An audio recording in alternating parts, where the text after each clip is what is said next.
Assalamualaikum warahmatullahi wabarakatuh.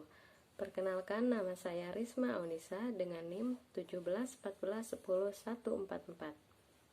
Baiklah, di sini saya akan menjawab soal UTS mata kuliah Manajemen Perbankan.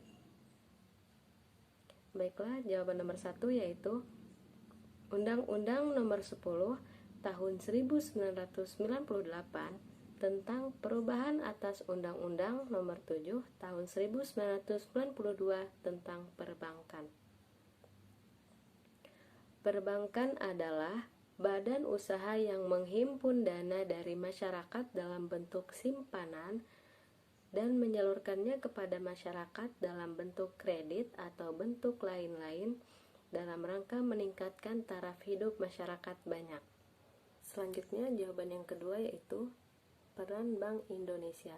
Peran Bank Indonesia itu ada 11. Yang pertama, penjaga stabilitas moneter.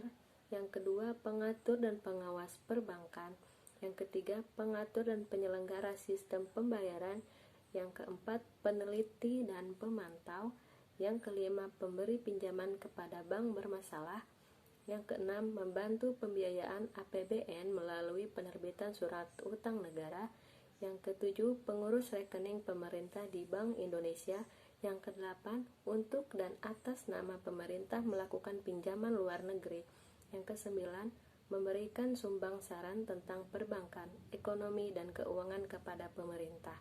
Yang kesepuluh, memberikan sumbang saran tentang RAPBN dan kebijakan lain yang terkait dengan tugas dan kewenangannya.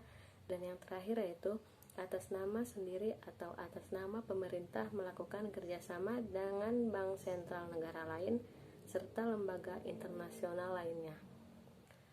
Baiklah, jawaban yang ketiga yaitu kegiatan bank. Kegiatan bank itu ada 3. Yang pertama, menghimpun dana. Kegiatan menghimpun dana atau membeli dana dari masyarakat dilakukan dengan cara menawarkan berbagai jenis simpanan yang bisa disebut rekening atau account. Jenis-jenis simpanan yaitu ada 3. Yang pertama, simpanan giro. Yang kedua, simpanan deposit. Yang ketiga, simpanan tabungan. Yang kedua yaitu menyalurkan dana. Menyalurkan dana atau menjual dana yang berhasil dihimpun dari masyarakat melalui pemberian pinjaman atau kredit. Kegiatan penyaluran dana ini disebut lending. Jenis-jenis kredit yang ditawarkan yaitu kredit investasi, kredit modal kerja, kredit perdagangan, kredit produktif, kredit konsumtif, dan kredit profesi. Yang terakhir yaitu jasa bank lainnya. Jasa bank lainnya merupakan kegiatan untuk mendukung kegiatan menghimpun dan menyalurkan dana. Namun, kegiatan ini sangat membantu nasabah dan seringkali menjadi alasan nasabah untuk membuat rekening di bank tertentu. Kenyataannya, saat ini kegiatan jasa bank lainnya ini mampu memberikan keuntungan fee base yang besar pada bank dibanding keuntungan dari spread base. Jawaban yang terakhir yaitu nomor 4 mengenai virus corona. Virus corona ini sangat mempengaruhi perekonomian di seluruh dunia termasuk di Indonesia, yaitu memperhambat produksi, memperhambat ekspor impor, dan salah satunya juga memperhambat sektor pariwisata. Nah, mengapa demikian? Karena penyebaran virus corona ini menyebabkan wisatawan yang berkunjung ke Indonesia akan berkurang. Bukan hanya wisatawan yang dari luar Indonesia, akan tetapi dari Indonesia juga orang-orang lainnya akan jarang bahkan tidak ada yang mengunjungi tempat-tempat wisata. Sektor-sektor penunjang pariwisata seperti hotel, restoran, maupun pengusaha retail pun juga akan terpengaruh dengan adanya virus corona ini. Okupansi hotel mengalami penurunan sampai 40% yang berdampak pada kelangsungan bisnis hotel. Sepinya wisatawan juga berdampak pada restoran atau rumah makan yang sebagian besar konsumennya adalah para wisatawan dari luar maupun dalam negeri. Melemahnya pariwisata juga berdampak pada industri retail. Adapun daerah yang sektor retailnya paling terdampak adalah Manado, Bali, Jakarta, Kepulauan Riau, Bangka Belitung, Medan. Penyebaran virus corona juga berdampak pada sektor usaha mikro, kecil, dan menengah atau UMKM, karena para wisatawan yang datang ke suatu destinasi itu biasanya akan membeli oleh-oleh. Nah, jika wisatawan yang datang ini berkurang atau bahkan tidak ada,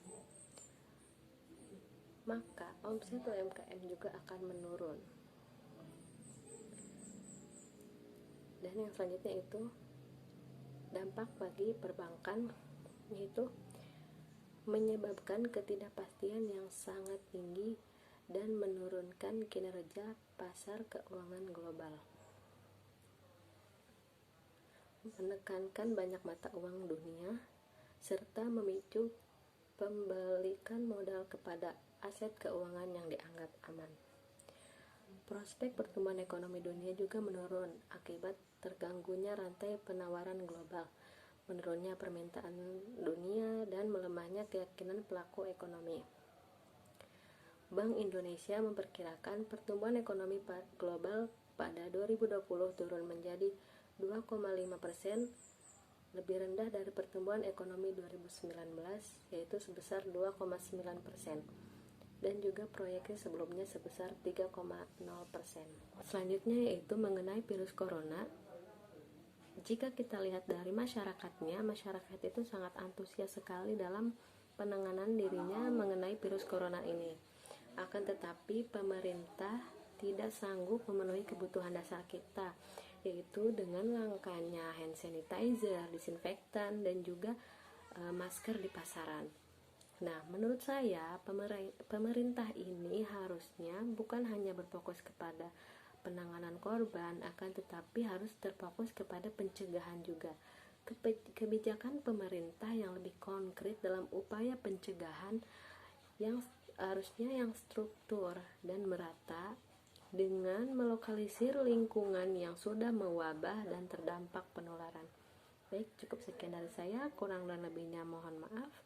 Wassalamualaikum warahmatullahi wabarakatuh.